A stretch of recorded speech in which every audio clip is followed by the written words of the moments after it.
মূল্যবান একটি হাদিস যা শুনলে আপনার ঈমান অবশ্যই তাজা হয়ে যাবে। রাসূলুল্লাহ সাল্লাল্লাহু আলাইহি ওয়াসাল্লাম হযরত আলী রাদিয়াল্লাহু তাআলা আনহুকে বললেন, যখন রাতে বিছানায় ঘুমোতে যাবে এই 5টি কাজ করে ঘুমাবে। প্রথম কাজ সাদকা দিয়ে ঘুমাবে, দ্বিতীয় কাজ এক কোরআন শরীফ পড়ে ঘুমাবে, তৃতীয় কাজ এক জান্নাতের মূল্য পরিশোধ করে ঘুমাবে, চতুর্থ কাজ দুজন বিবাদকারীর মধ্যে সমাধান করে ঘুমাবে এবং পঞ্চম কাজ হলো এক হজের সওয়াব নিয়ে ঘুমাবে।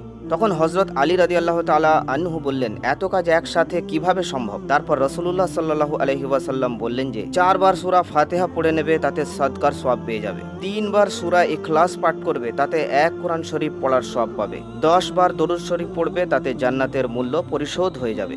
10 বার ইস্তেগফার করবে, তাতে দুজন বিবাদকারীর মধ্যে সমাধান হয়ে যাবে। আর তৃতীয় কালেমা 4 বার পড়ে নেবে, তাহলে এক হজের সওয়াব পেয়ে যাবে। সুন্দর একটি হাদিস যার উপর আমল করলে আপনার জীবন বদলে যাবে ইনশাআল্লাহ।